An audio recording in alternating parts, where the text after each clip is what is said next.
Parce que, à quoi ça sert des traditions dans une famille, Valérie? C'est quoi les besoins qui sont vraiment... dans quels besoins ça s'ancre habituellement des traditions familiales? Bien, souvent les besoins ou les valeurs qui sous-tendent nos traditions familiales, puis vous verrez, il y a peut-être d'autres choses par rapport à ça pour vous, mais c'est souvent dans un climat d'appartenance. Il y a quelque chose on se retrouve avec nos proches, puis on sait où on est dans ce cercle-là. C'est une place où on peut vraiment se déposer, puis être avec nos proches. Donc souvent, besoin d'appartenance. Il y a souvent aussi beaucoup de plaisir qui fait partie de nos rencontres. Il y a beaucoup de plaisir, de jeux, il y a toutes sortes de choses qui se passent là.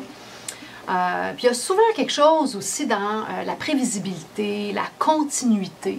Il y a quelque chose qui est sécurisant aussi là-dedans, que je ne voudrais pas passer sous silence. Je pense que ça fait partie des choses, du pourquoi on continue beaucoup de traditions. Là où le bas blesse, c'est quand on ne re-questionne pas, quand on se donne pas des conditions pour être capable de se rendre compte qu'à un moment donné, il y a des choses qui n'ont plus de sens pour nous.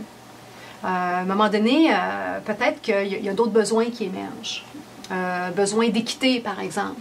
Des choses qui se font toujours de la même façon, puis ça ne marche plus. Là. On n'est plus heureux avec la formule, avec la situation, avec ce qui est attendu. Puis des fois, ça peut être aussi simple que qui fait la vaisselle à la fin de la soirée. Tu sais, ça n'a pas besoin d'être des grosses remises en question, mais on se rend compte qu'en fait, on a moins le goût de participer à nos rencontres familiales parce que c'est toujours moi qui finis par faire la vaisselle ou c'est toujours moi qui se déplace pour aller au lieu de rencontre. Il n'y a jamais personne qui veut venir chez nous. Tu sais, c'est un des exemples qu'on peut donner. C'est le genre d'exemple, exactement. Donc, où on se rencontre. Des fois, c'est des choses qu'on ne re-questionne pas, mais que ça ne marche plus. La famille a changé, on a déménagé.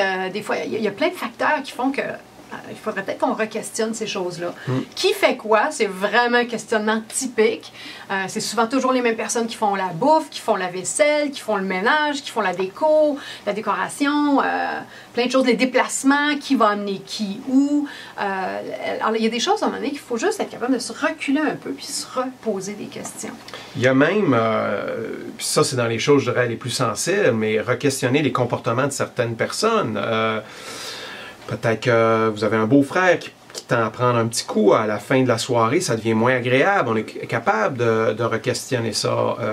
Des gens qui arrivent toujours 2 heures en retard à une rencontre familiale, qu'on trouve difficile parce que ça défait toute la planification. Est-ce qu'on est capable de re-questionner ce genre de choses? Un couple qui n'arrête pas de se pogner, l'autre qui chiale après ses enfants toute la soirée. Toutes sortes de choses qui peuvent rendre vraiment, qui peuvent miner le plaisir qu'on peut avoir à être ensemble.